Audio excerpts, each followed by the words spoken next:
니고데모가 예수께 물었습니다. 어떻게 이런 일이 있을 수 있습니까? 예수께서 말씀하셨습니다. 너는 이스라엘의 선생이면서도 이런 일을 이해하지 못하느냐? 내가 진실로 진실로 네게 말한다. 우리는 아는 것을 말하고 본 것을 증언하는데 너희는 우리 증언을 받아들이지 않고 있다.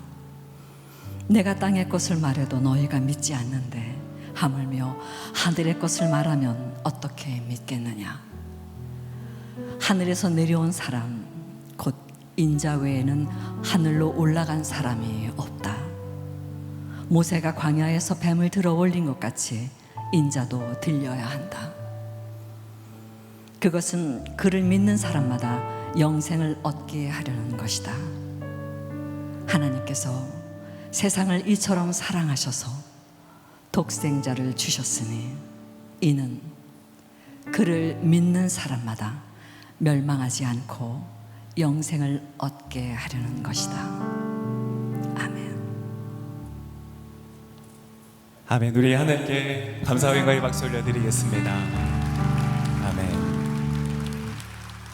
우리 서로에게 한번 사랑의 박수, 환영의 박수 하겠습니다. 잘하셨습니다. 네, 예수 그리스도를 주제로 오늘 마지막 날입니다. 이 찬양 아세요?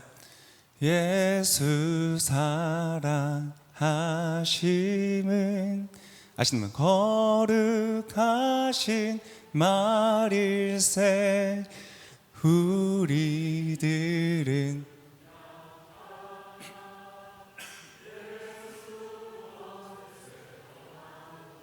날 사랑하심 날 사랑하심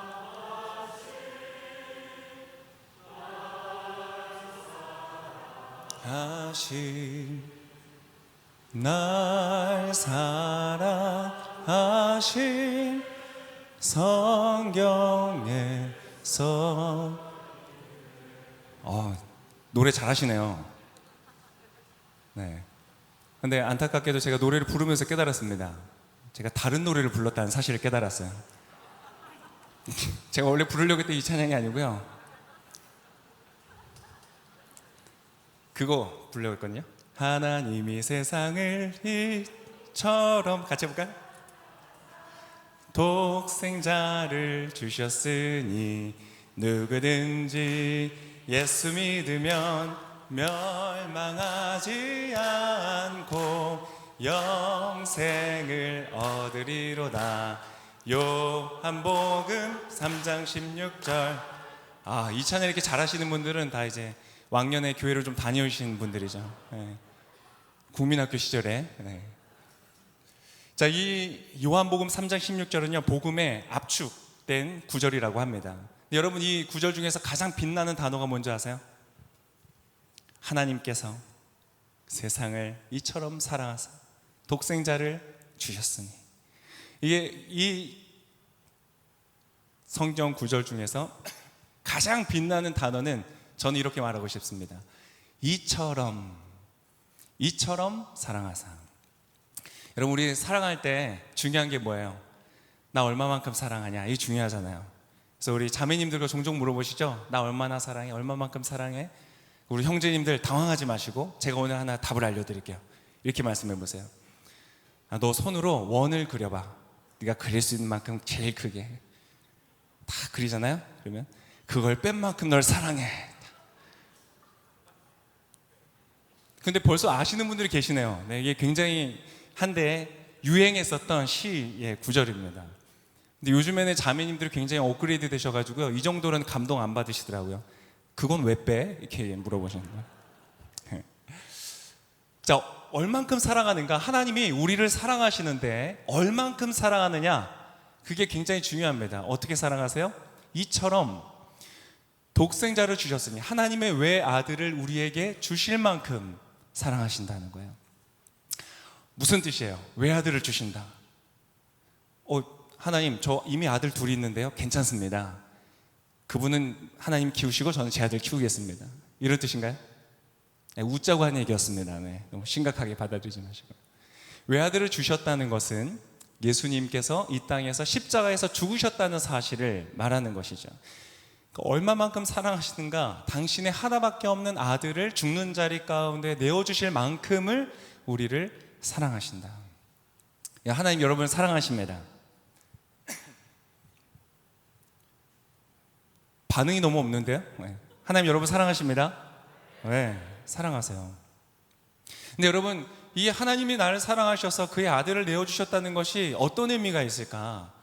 우리가 근데 사실 이 부분에 대해서 상당한 오해를 많이 갖고 있는 것들도 많습니다. 이 이야기와 가장 유사한 한국의 이야기들을 좀 스토리를 찾아보면, 제가 설교를 준비해서 물어봤어요. 옆에 있는 분한테. 그래서 어떤 게 좀 떠오르냐 그랬더니 심청전이 떠오른대요. 와, 진짜 맞는 것 같아요.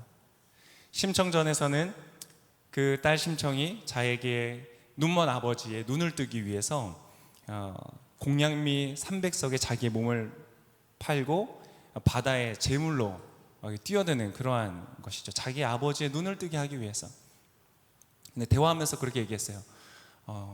정말 맞는데 이거는 딸만이 뛰어내린다. 아들은 절대 안 뛰어내린다. 이런 얘기를 했어요. 근데 그 이야기는 굉장한 해피엔딩으로 끝나지만 사실 그 과정은 사실 굉장히 비극적입니다. 공양미 300석에 몸을 팔아서 아빠의 눈을 띄어야만 했던 그런 것이죠. 여러분, 공양미 300석이 어느 정도인지 아세요? 저 설교 준비해서 처음 알았는데요, 48톤이래요. 굉장한 양이죠. 찾아보니까 재밌는 얘기도 있더라고요. 사오정 시리즈에 보면 이렇게 되어 있어요. 사오정에게 공양미 300석을 내면 너의 귀를 밝게 열어주겠다. 그랬더니 사오정이 고양이 300마리를 가져왔다, 이런 얘기했어요. 근데 여러분, 그 이야기는 굉장히 비슷해 보이죠? 사랑하는 사람을 위해서 나를 희생하는. 근데 여러분, 전혀 다릅니다. 왜 다르냐면 심청전에서 나오는 그 모든 스토리들은 정말 아무것도 할 수 없는 상태에서 너무나 무기력하게 당하는 이야기입니다. 그러니까 아버지는 너무나 가난해요. 찢어지게 가난하고 아무런 능력이 없어요. 눈이 멀었기 때문에 할 수 있는 것도 없어요. 새엄마는 엄청 구박해요. 그러한 참 비극적인 삶을 살아가는데, 딸은 딸로서 그 시대의 여성이었기 때문에, 이게 뭐 신라 시대부터 있었던 이야기다 이런저런 얘기가 있는데, 그 아버지를 위해서 해줄 수 있는 것이 아무것도 없었기 때문에 자신의 몸을 팔기로 제물로 드리기로 결정을 했었던 것이죠. 근데 여러분, 십자가는 사실 전혀 다른 이야기입니다. 십자가는요, 어쩔 수 없이 무기력하고 무능력하게 빼앗기듯이 그렇게 당하는 일이 아니라 굉장히 철저하게 계획된 사건이었습니다. 언제부터냐?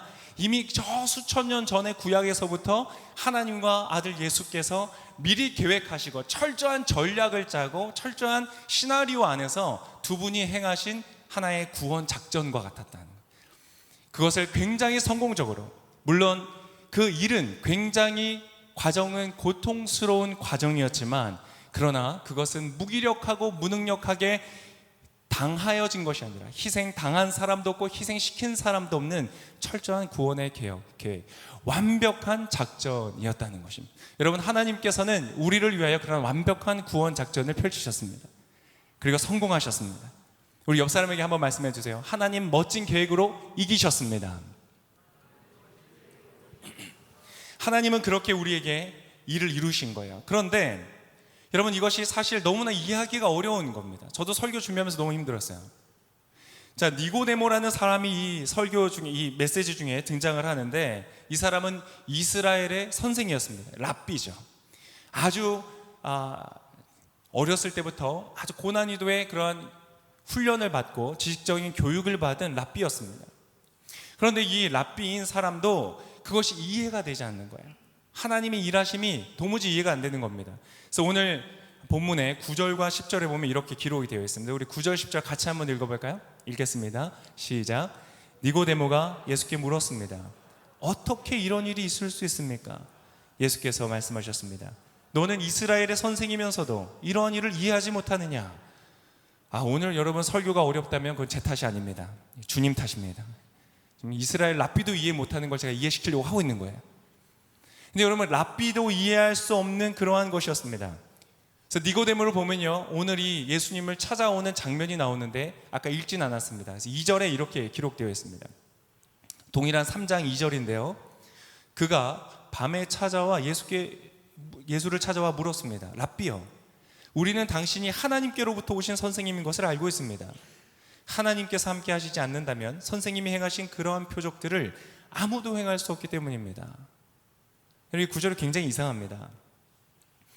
자, 이 니고데모가 그 당시에 예수님이라는 이름이 너무나 이스라엘 속에서 굉장히 이슈가 됐기 때문에 고민을 많이 했습니다. 이 사람 누구지? 가짜인가? 사기꾼인가? 어떤 사람인가? 고민을 많이 했는데 니고데모가 아무리 생각해봐도 이분은 하나님으로부터 온 분이 맞는 거예요. 왜요? 표적이 일어나기 때문에. 그 당시 이스라엘 사람들에게, 유대인들에게는 이 표적, 하나님이 이루시는 기적이라는 것이 굉장히 중요한 기준이었습니다. 그래서 그 기준으로 판단해 보면 이건 예수님, 하나님으로부터 온 사람이 맞는 것 같아요. 그래서 믿어지는데 도무지 이해가 안 되는 거예요. 여러분, 그런 분들 계세요? 믿어지는데 이해가 안 되는 분들, 그래서 갈등하고 괴로워하시는 분들 계세요? 아마 그런 분들 계실 거예요. 여러분, 그것은 굉장히 당연한 일입니다. 이 랍비조차도 그랬거든요. 믿어지는데 이 일이 도대체 이해가 안 됐어요. 왜 이해가 안 됐을까요? 제가 설명을 해드리면 이렇습니다. 자, 이 니고데모를 대표하는 이스라엘 사람, 유대인들에게 있어서 가장 중요한 관심사는 무엇이었는가? 하나님의 나라였습니다. 하나님의 나라가 언제 회복될까? 하나님의 나라가 언제 임할까? 그게 주요 관심사였어요. 그러니까 예수님은 니고데모가 이 밤중에 찾아오자 바로 그것을 아십니다.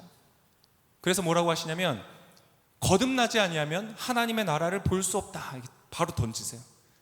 니고데모가 충격을 받습니다.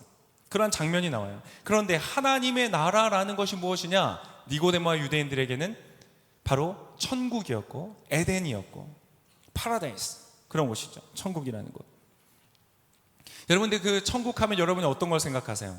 많은 분들이 넉넉한 소유, 풍성한 음식, 부족함이 없는 물질들을 생각합니다. 그리고 아무런 갈등 관계가 없는 건강하고 가족도 화목하고 평안한 삶을 생각할 때가 많아요. 그것이 파라다이스다, 그것이 낙원이다. 근데 여러분, 그것은 아닙니다. 걱정이 없는 상태, 그것이 천국이 아닙니다. 그게 만약 천국이라면요, 굳이 멀리 갈 필요 없습니다. 우리의 삶에 이미 현존합니다. 보통 누구의 삶이 그러냐면 이 반려견들의 삶이 그렇더라고요. 먹을 게 넉넉하고 부족함이 없어요. 그래서 여러분, 그래도 그 반려견의 견생과 같은 삶을 살고 싶진 않으시잖아요, 그죠? 그것으로 우리의 사람은요, 만족하기가 굉장히 어렵습니다. 그것은 천국이 아닙니다. 천국이라는 것은 무엇일까? 여러분이 정말 원하는 삶은 무엇일까요? 뭘 꿈꾸고 있을까요? 유대인들에게는 이것이 여러분과는 좀 다른 형태인 것처럼 보이지만 사실은 동일한 내용입니다. 여러분이 지금 원하시는 것과 유대인들이 원하는 것, 완성된 세상은 이렇게 정의할 수 있습니다. 뭐라고 정의할 수 있냐면 중심이 되는 것이에요. 중심이 되는 것. 무슨 의미냐? 가장 주목받고 가장 앞서가고 가장 성공한 존재가 되는 것, 이것이 바로 천국을 나타내는 것입니다. 여러분, 이 니고데모에 있어서 그러한 나라는 어떠한 나라냐? 다윗의 왕국이었습니다. 다윗의 왕국, 강력한 힘을 가지고 주변 국가들을 다스리고 통치하는 이 세계 질서 속에서 중심에 서는 국가로 선 것, 이것이 하나님의 나라가 임하는 것이라고 생각을 했습니다. 그래서 그것을 기다렸던 것이에요. 지금은 로마에 의해서 지배를 당하는 주변국 신세이지만 하나님의 나라가 올 것이다, 하나님의 나라가 임할 것이다. 그러면 우리는 강력한 나라가 되어서 저 로마를 부서뜨리고 우리가 중심 국가로 설 것이다 라는 생각을 가지고 있었던 거예요. 근데 예수님이 하나님의 사람으로 분명히 온 게 맞는데 어떤 모습으로 왔어요? 너무나 중심 국가적인 그런 모습이 아닌 거예요. 변방의 모습으로 예수님이 오신 거예요. 여러분, 어떤 것 기대하세요? 여러분의 인생 가운데 여러분이 바라는 것, 그것은 뭐예요? 중심되는 삶이에요. 어떤 분들 그렇게 얘기하실 수 있어요. 목사님, 저는 막 주목받고 막 그런 거 별로 안 좋아해요. 저도 안 좋아합니다. 저도 막 이렇게 사진 찍을 때 이렇게 성도님들이랑 찍으면 목사님이니까 중간에 쓰세요. 저는 중간에 서는 게 싫어요. 저는 늘 가해 가요. 제가 같이 찍은 사진 보면 주로 가해했습니다. 저도 누군가 사람들을 막 주목을 받고 막 하는 게 굉장히 불편한 사람이에요. 근데 여러분, 무조건 그러한 어떤 인기를 말하는 것이 아니라 여러분, 중심이 된다는 것은 다양한 분야가 있습니다. 예를 들면 이런 것들이 있어요.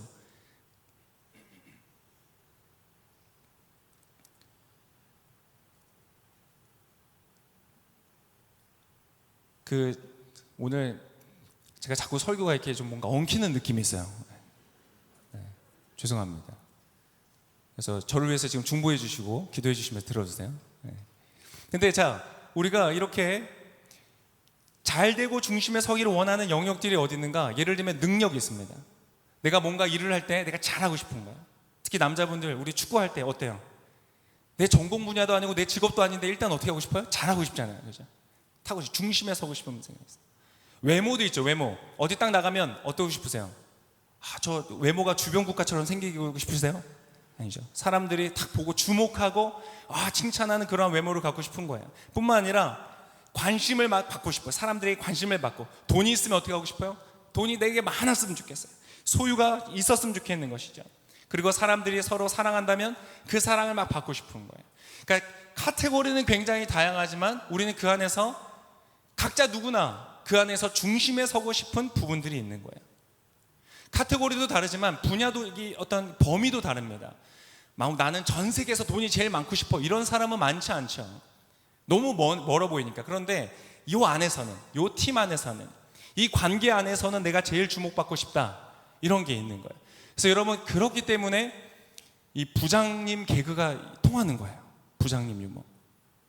여러분, 부장님이 유머하면은 어떻게 해요? 웃죠. 웃깁니다. 네. 부장님 유머가 왜 있어야 돼요? 적어도 이 자리에서는 내가랑 같이 한 입사 동기인 김대리보다는 내가 조금 더 잘 나가야 되거든. 그러려면 괜히 엉망한 데에서 내가 밉보여가지고 승진이 안 되거나 피해를 보면 안 되기 때문에 여러분, 그런 부장님 개그가 있는 거예요. 네. 굉장히 그 공감을 안 하는 표정으로 보고 계시네요. 직장에 부장님이 안 계신가요? 네. 물론 이해는 합니다. 여러분, 상사라서 웃어준 것이 아니라 웃긴 얘기를 했는데 그 사람이 상사였던 것 뿐이에요. 그죠? 근데 재밌는 것은 이상하게 똑같은 얘기도 상사가 하면 더 재밌다는 거예요. 여러분, 우리는 이 범위 안에서 나랑 경쟁하는 이 사람들 안에서는 나는 중심에 서고 싶은 그러한 마음이 있는 것이죠. 내가 가장 주목받고 잘 되고 싶어하는 그러한 마음들이 있는 거예요. 그 중심에 서는 것, 그것이 바로 이스라엘 사람들이 원했던 하나님의 나라라는 개념이었다는 것이에요. 어떤 분들은 그렇게 말씀하세요. 목사님, 저는 그 정도는 아니에요. 저는 아주 소박한 꿈을 갖고 있어요. 제가 아주 소박한 꿈을 한번 얘기를 들었는데요, 이렇게 말하더라고요. 유명하지만 조용히 살고 싶고, 조용히 살지만 잊혀지고 싶지 않습니다. 누가 하는 말인지 아세요? 이효리 씨가 했던 말이에요. 굉장히 소박해 보이지만 여러분, 절대 이게 더 어려워요. 차라리 아예 그냥 유명해지는 게 낫지, 아니면 차라리 조용하게 사는 게 쉽지, 유명하면서 조용히 산다는 것은 굉장히 어려운 일이에요. 우리가 때때로 여러분이 가지고 있는 소박한 꿈이라는 것은요, 훨씬 더 어려운 것이 많아요. 쉽게 말하면 그 한마디로 표현하면 뭔지 아세요? 원하는 대로 좀 됐으면 좋겠다, 이거예요. 원하는 대로 좀 됐으면 좋겠다. 내가 좀 관심 없고 불필요한 거는 좀 싹 없어지고 내가 원하고 좋아하는 것만 싹 있었으면 좋겠다. 그런 마음을 우리는 품고 살아가는 것이죠. 여러분, 원하는 대로 되는 삶을 사는 존재가 뭔지 아세요? 하나님입니다. 여러분, 역시 사람은요, 여전히 하나님이 되고 싶은 마음이 있어요. 이미 아담과 하와가 가졌던 그 뜻을 우리는 여전히 가지고 있습니다. 내가 하는 모든 일들이 내가 원하는 대로 좀 됐으면 좋겠다, 이러한 마음을 갖고 살아가는 것이죠. 바로 이 니고데모가 가졌던 마음도 바로 그러한 것이었어요. 근데 여러분, 우리가 한번 생각해 보는 겁니다. 그러면 그러한 마음, 그 뜻대로 이루어지는 것이 과연 천국인가?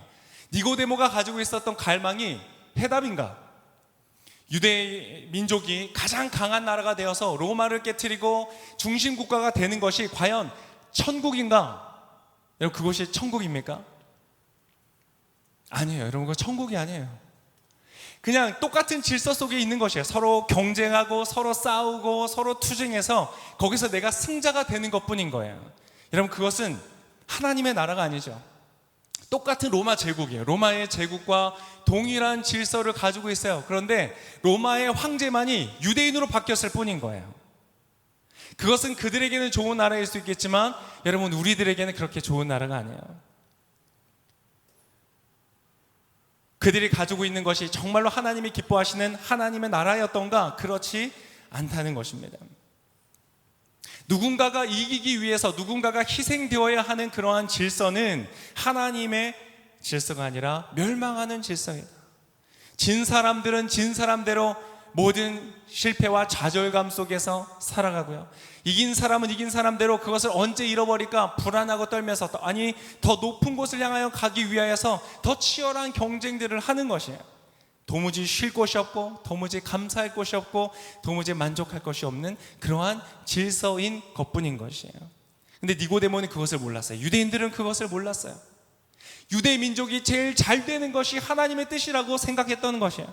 그렇게 많이 하나님이 너희는 축복의 근원이 되는 거야, 축복의 통로가 되는 거야, 너희를 통해서 많은 민족들이 복을 받을 거야, 반복적으로 얘기를 해도요 귀에 안 들어오는 거예요. 내가 좀 잘 됐으면 좋겠고, 네 일이 좀 잘 풀렸으면 좋겠고, 이게 내가 만족할 만큼 됐으면 좋겠고. 여러분 다 경험해 보셨잖아요. 근데 만족을 한다고 해서 그러면은 다 괜찮나요? 이제 나는 이제 베풀면서 살아도 되겠다. 아니요, 그 다음에 또 다른 목표가 있고, 그 다음 또 원하는 것이 있고, 또 다른 갈망이 생기고. 여러분, 그것은 끊임없이 목마른 세상의 질서라는 거예요. 그것은 여러분 하나님의 나라가 아니라는 것이에요. 그러한 나라를 꿈꾸었던 니고데모에게는 예수님의 모습이 너무 낯선 거예요. 아니, 우리 이 하나님으로부터 온 사람이면 표적을 이루고 하는 거 보니까 맞는데, 그러면 저 모습이면 안 되는데, 그러면 약간 중심부에 서 있어야 돼요. 근데 예수님은 어떤 곳이었냐? 예루살렘 출신도 아니에요.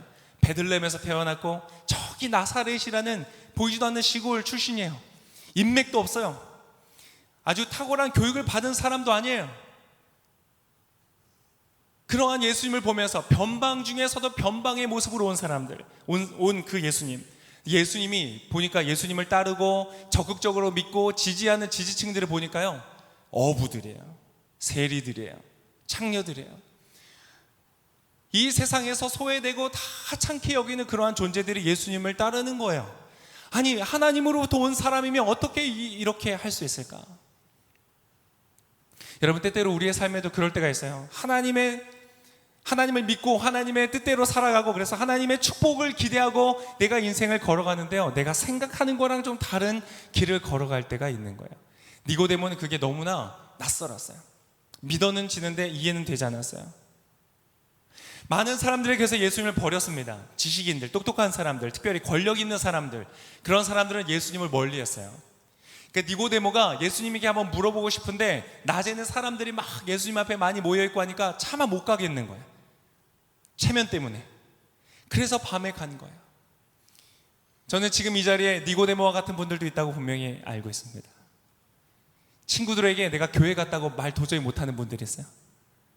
뭔가 이곳에 있는 것 같은데 밖에 나가서 나 교회 가봤어 그러면 엄청 친구들이, 야, 21세기에 그런 거 믿냐?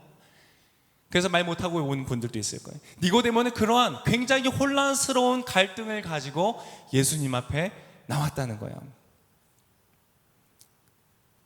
근데 예수님은 그러한 니고데모 앞에서 너무나 분명하세요. 전혀 흔들림이 없으세요. 그분이 뭐라고 말씀하신 줄 아세요? 11절에서 13절까지 예수님은 니고데모에게 이렇게 말씀하세요. 우리 같이 한번 읽어보겠습니다. 11절부터 시작. 내가 진실로 진실로 내게 말한다. 우리는 아는 것을 말하고 본 것을 증거하는데 너희는 우리 증거를 받아들이지 않고 있다. 내가 땅의 것을 말해도 너희가 믿지 않는데 하물며 하늘의 것을 말하면 어떻게 믿겠느냐. 하늘에서 내려온 사람 곧 인자 외에는 하늘로 올라간 사람이 없다. 야, 지금 니고데모는 너무나 헷갈리고 힘들어하고 있는데 니고데모한테 말씀하시는 거예요. 와, 야, 전혀 헷갈릴 필요가 없어. 내가 말하는 것이 진리야. 너가 이해를 못할 뿐이야. 내가 말하는 것이 진짜야. 아니, 하나님, 어떻게 그 일이 가능하겠습니까? 어떻게 이 일이 가능합니까? 어떻게 하나님의 나라가 이러한 방식으로 임할 수가 있습니까? 도저히 이해가 안 됩니다. 그러나 하나님 분명히 말씀하시는 거예요. 아니야, 내가 맞아. 하늘에서부터 온 존재야. 나는 너가 볼 수 없는 영역들을 보고 참된 진리를 알고 있는 사람이야. 너의 가지고 있는 경험과 너의 가지고 있는 지식으로 다 재려하면 다 이해할 수 없어. 그러나 내가 하늘로부터 와서 하늘에 있는 것들을 말해줄 거야. 여러분, 예수님이 진리이십니다.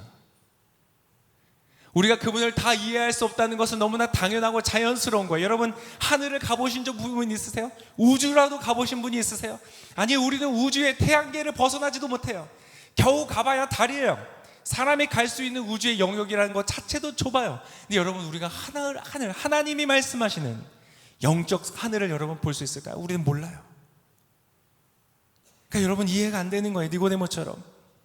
주님은 근데 분명하게 말씀하시는 거예요. 여러분, 그 하늘에서 온 진리의 이야기를 좀 알고 싶지 않으세요? 그냥 여러분 인생 잘 사는 법, 돈 많이 버는 법 다 중요합니다. 필요합니다. 여러분, 그런 지식 많이 가지시길 바라요. 근데 여러분, 그것으로 충분하세요? 그것으로 천국을 누리실 수 있으세요? 그게 정말로 여러분의 인생의 가장 중요한 목적이세요? 한번 찾아보세요. 여러분이 목표하고 있는 그 삶을 살아가고 있는 사람들, 돈을 가장 많이 번 사람들의 삶을 한번 관찰해 보세요. 가장 높은 지위에 간 사람들, 여러분이 가고 싶은 그 지위에 있는 사람들의 삶을 보세요. 감사와 만족과 기쁨과 넘치는 사랑이 있는, 행복감이 가득한 그러한 천국의 삶을 살고 있습니까?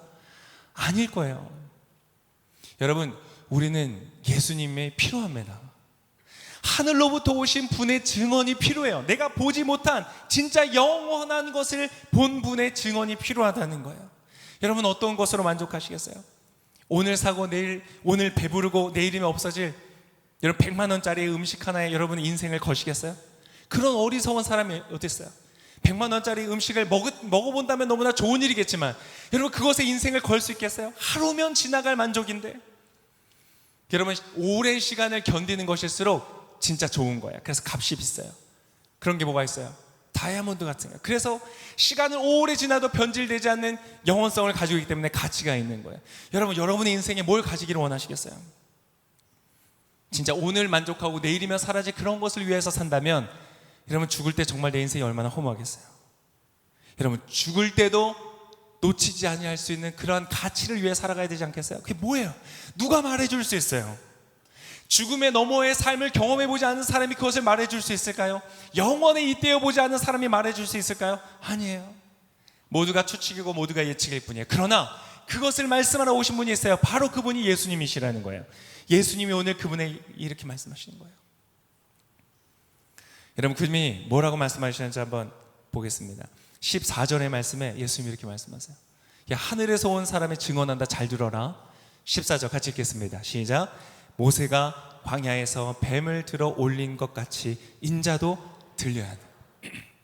와우, 더 이해할 수 없는 말씀을 하세요.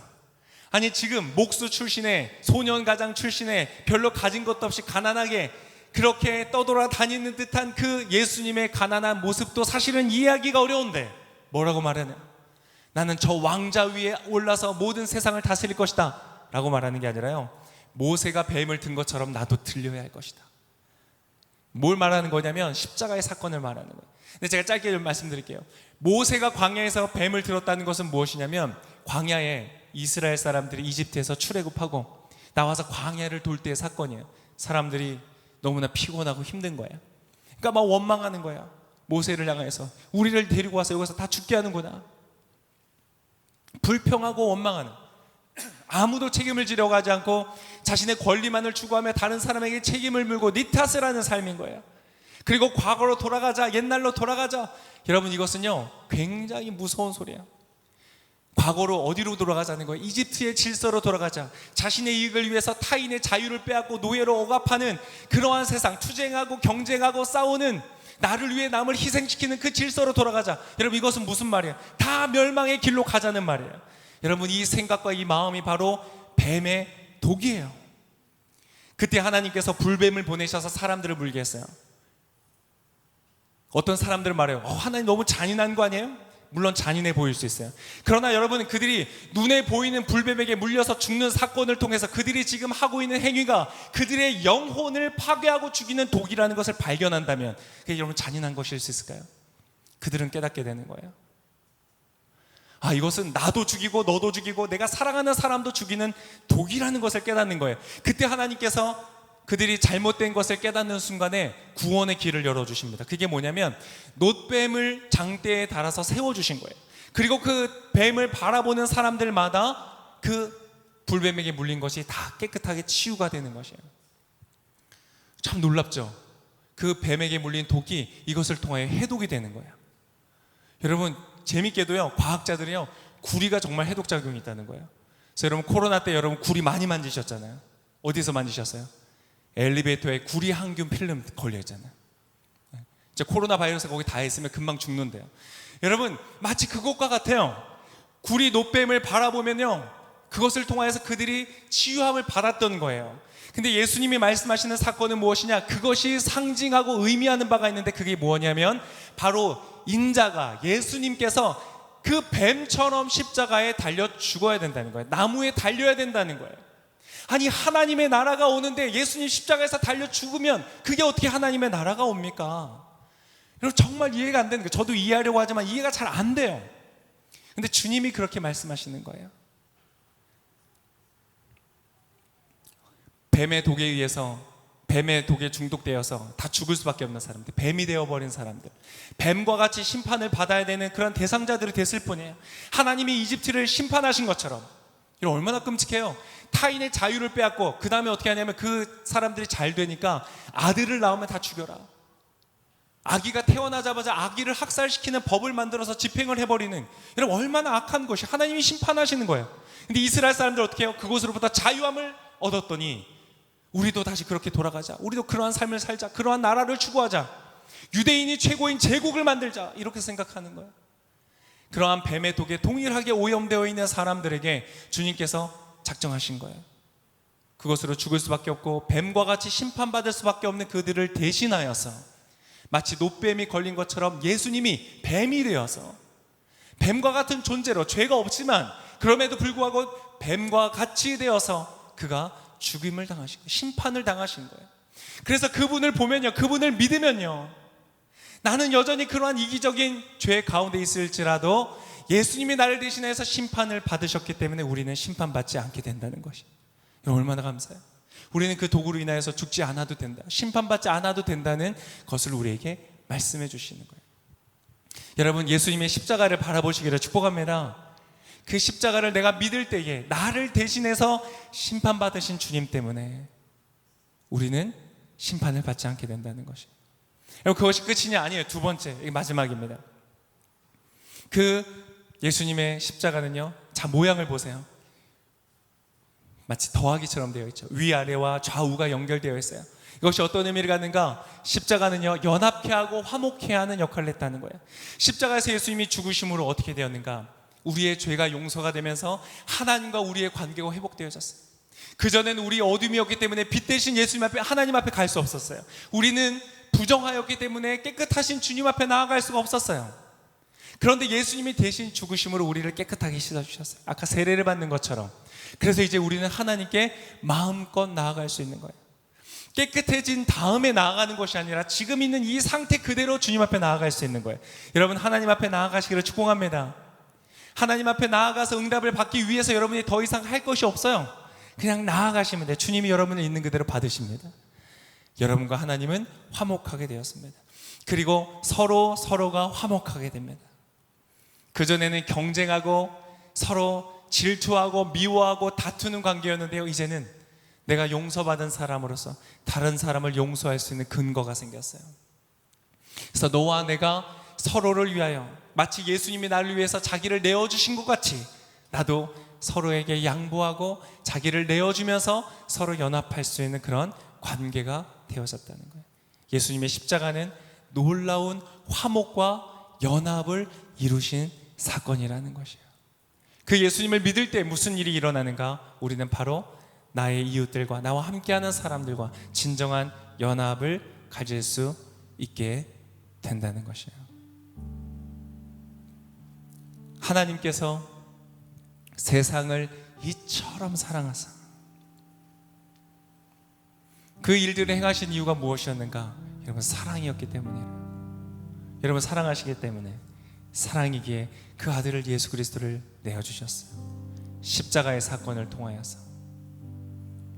망가져버리고 깨어져서 모두 다 함께 멸망의 길로 걸어갈 수밖에 없는, 질투하고 시기하고 서로 중심이 되기 위해서 상대를 주변으로 만들어버리는 하나님. 그런데 어떻게 이곳에서 희생자가 되어 있는 우리, 여러분 그렇게 느끼실 때 있잖아요. 이런 치열한 경쟁의 세월 속에서 나는 희생자가 되어 있는 이 느낌, 누군가로부터 무시당하고 조롱당한 그 상처를 안고 살아가는 이스라엘 사람, 유대인이 딱 그랬어요. 니고데모가 딱 그랬어요. 그런데 주님, 하나님의 나라가 왜 이렇게 연약한 모습으로 오셨습니까? 아니, 인자가 들려야 된다뇨. 무슨 말씀이십니까? 여러분, 예수님은 변방에서 태어나셨을 뿐만 아니라 그 변방에서 죽으셨어요. 로마 시민들한테는 하지도 않는 그 사형제도 속에 누구나 피하고 싶은 저 먼 바깥에서 처절하게 죽어가야만 하는 그 자리에서 예수님이 죽으신 거예요. 예수님은 하나님의 외아들이시잖아요. 하나님의 하나밖에 없는 외아들이잖아요. 그분이야말로 중심 중에서도 중심이신 분인데, 그분이 어떻게 하셨다고요? 중심으로 만족하지 않으셨어요. 이기적이고 배타적으로 나를 위해 다른 것들을, 우리들을 다 이용하는 그냥 도구로만 생각하신 것이 아니에요. 사랑하셨대요. 사랑하시기 때문에 그분의 중심을 버리고 변방 중에 변방으로 오셔서, 그리고 그곳에서 죽으셨어요. 그때 여러분 무슨 일이 일어난 줄 아세요? 모든 변방이 중심이 되는 거예요. 우리가 이루어지는 연합은요, 소수의 이념을 가진 사람들에 의해서 다수가 매몰되고 희생되는 집단주의와 같은 그러한 연합을 말하는 것이 아니에요. 서로 개인이 다 살아있어요. 그러나 자발적으로 기쁨으로 서로를 위하여 양보하고 희생하고 서로를 섬기는 아름다운 연합의 관계를 이루게 하시는 거예요. 어디서 가능하다고요? 십자가를 믿을 때 그 일들이 가능해지는 거예요. 여러분의 삶에 그 십자가의 능력이 나타나시기를 축복합니다. 그것이 정말 하나님의 나라일까요? 맞습니다. 그것이야말로 하나님의 나라입니다. 소수의 황제와 귀족들이 다스리는 그 나라가 아니라 중심이신 하나님이 변방에서 우리를 위하여 죽으시고 우리 모두를 중심 삼아주시는 그 나라. 여러분, 그 나라를 경험하고 싶지 않으십니까? 그 나라를 향해서 가고 싶지 않으십니까? 하나님 앞에 마음껏 달려가서 그분의 품 안에 안기고 그분이 주시는 사랑으로 이제 내 옆에 있는 사람들을 사랑하고 용서할 수 있는 아름다운 그 섬김의 나라, 그 질서를 여러분 이루어가고 싶지 않으십니까? 그것을 그렇게 가고 싶은 그 마음으로 믿음으로 나아가시는 분이 계시다면 그분이 가는 곳이 하나님의 나라가 될 것이에요. 사람들이 처음에는 이해할 수 없을 겁니다. 낯설어할 것입니다. 혼란스러워할 것입니다. 아니, 자본주의 경쟁 시대의 사회 속에 저 사람 뭐 하는 거야? 근데 여러분, 그들도 깨닫게 될 거예요. 이것이야말로 진정 하나님의 나라요, 이것이야말로 하나님의 기뻐하시는 질서라는 것을 깨닫게 되고, 여러분을 통하여서 그러한 하나님의 나라가 확장되어질 것입니다. 오늘 예배 가운데 이렇게 함께 할 수 있어서 참 좋습니다. 오늘 메시지를 통해서 하나님의 주시는 음성이 있었는지 궁금합니다. 예배를 통해서 은혜가 있으셨다면 이 영상을 또 아는 지인들에게 추천해 주시고 보내어 주시고 권면해 주시면 좋을 것 같습니다. 하나님께서 또 그 사람들에게 맞는 음성으로 말씀하시고 역사하실 거라고 기대가 됩니다. 네, 여러분 한 주간 동안 정말 주의 은혜 안에서 승리하시고 강건하시기를 축복합니다. 감사합니다.